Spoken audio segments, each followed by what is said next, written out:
এবং পণের টাকার কারণে কি মর্মান্তিক ঘটনা ঘটছে আমার এই গজলের মাধ্যমে আপনারা শুনুন।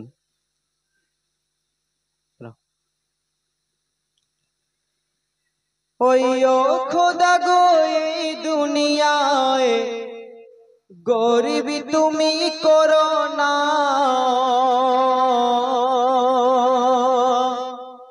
আর যদি তুমি গরিবি করো বেটি ঘরে দিও না। পণ প্রথা কি যে জ্বালা বাপ ছাড়া কেউ বোঝে না, চেয়ে চেয়ে রাত কেটে যায় চোখেতে ঘুম আসে না। তো বারুইপুরের এক সুন্দরীর বাপ ছিল রিকশাওয়ালা, মাথার ঘামকে পায়ে ফেলে রোজগার করতো দুবেলা। বারুইপুরের এক সুন্দরীর বাপ ছিল রিকশাওয়ালা, মাথার ঘামকে পায়ে ফেলে রোজগার করতো দুবেলা। মেয়েকে ভালোবাসতো এত, মেয়েকে ভালোবাসতো এত, ফরমাজ বেশি করতো না। পয়লা বলে ফর্সা বলে নাম রেখেছে সাবানা। বয়স যখন 16 হলো বিয়ের তরে হয় কথা, সোনারপুরে দর্জির সাথে হলো তার পাকা কথা। তো নগদ 12,000 টাকা, আলমারি খাট বিছানা, স্বামীর ঘরে তবে যাবে আদরিনী সাবানা। তো বিয়ের দিন ভাই যায় সে যায়, বিয়ের দিন ভাই যায় সে যায়, কিছুই জোগাড় হলো না। রিকশাওয়ালা গরিবি হলেও হাত পেতে সে চাইবে না। পাত্রপক্ষের সঙ্গেতে হয় সেই দিনে আলোচনা, বিয়ে হবে ধার বাকিতে এখন দিতে হবে না। তো বিয়ের দিন ভাই যায় সে যায়, বিয়ের দিন ভাই যায় সে যায়, কিছুই জোগাড় হলো না। রিকশাওয়ালা গরিবি হলেও হাত পেতে সে চাইবে না। পাত্রপক্ষের সঙ্গেতে হয় সেই দিনে আলোচনা, বিয়ে হবে ধার বাকিতে এখন দিতে হবে না। তো বিয়ের দিনে সাজে কোণে যখন সাবানা, ওই গরিব পিতা কেঁদে কেঁদে বলে শোনো না, তোর বাপকে খোদা কেন গরিবি করেছে, বিয়ে দিতে হচ্ছে মা ধার বাকিতে। আল্লাহ তোকে যেন রাখে মাসো খেতে, প্রার্থনা গরিবের প্রার্থনা। বিয়ের দিনে সাজে কোণে যখন সাবানা,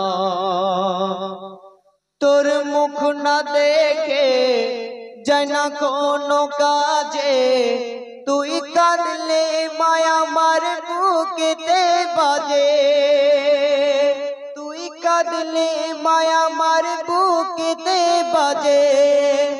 না দেখে বেটিরে থাকতে পারি না,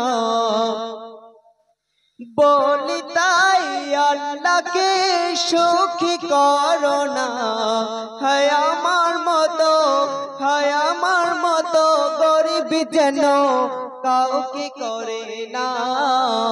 সুখী হলে বেটি মোর মিটিবে বাসনা, প্রার্থনা গরিবের প্রার্থনা। বিয়ের দিনে সাজে কোণে যখন সাবানা, বিয়ে হয়ে চলে গেল শ্বশুর বাড়ির ভিটেতে, শাশুড়ি বলে ফকিরের পেটে আনলো ছেলে ঘরেতে। বিয়ে হয়ে চলে গেল শ্বশুর বাড়ির ভিটেতে, শাশুড়ি বলে ফকিরের পেটে আনলো ছেলে ঘরেতে। দাদিমাকে সঙ্গে নিয়ে শুতে যাবে সাবানা, শাশুড়ি বলে তোমাদের তরে রান্নাঘরে বিছানা। কেন রান্নাঘরে বিছানা?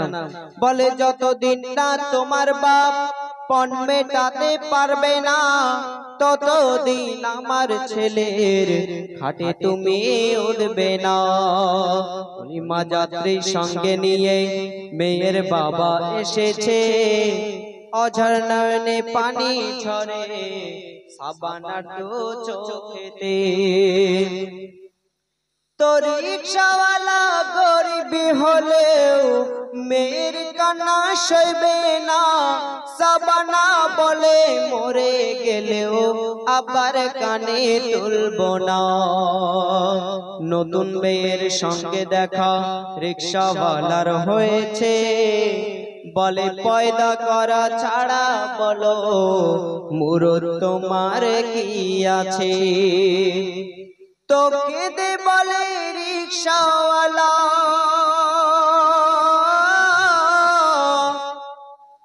কেঁদে বলে রিকশাওয়ালা, লোকের সামনে বলো না বুকটা যে ওর যাবে ফেটে যদি শোনে সাবানা। তো রিকশাওয়ালা কি বলছে মনোযোগ সহকারে শুনবেন। কেঁদে বলে রিকশাওয়ালা,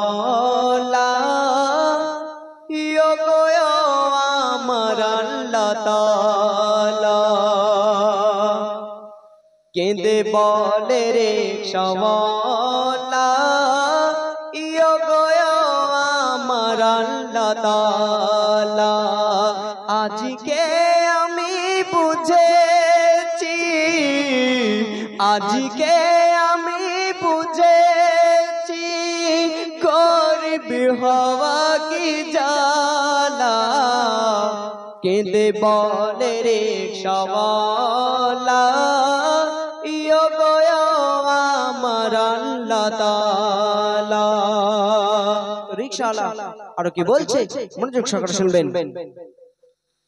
বলে পুঞ্জ যতদিন না দেব পানি হেথায় খাবো না, শান্ত না দেব মনকে হারিয়ে গেছে সাবানা। শান্ত না দেব মনকে হারিয়ে গেছে সাবানা। গরিবের প্রতি গায়, গরিবের প্রতি গায় সহায় থেকো গো আল্লাহ। কেঁদে বলে রিকশাওয়ালা, ইয়ো গো আমার আল্লাহ তাআলা। তো সাবানার আব্বাজান প্রতিজ্ঞা করলেন যে যতদিন না পনের টাকা মেটাতে পারবে ততদিন পর্যন্ত ভিটেতে উঠবে না। তো তারপর কি ঘটনা ঘটছে মনোযোগ সহকারে শুনবেন। দিনের পর দিন দিন চলে যায়, কথাই শোনে সাবানা, পনের টাকা হয়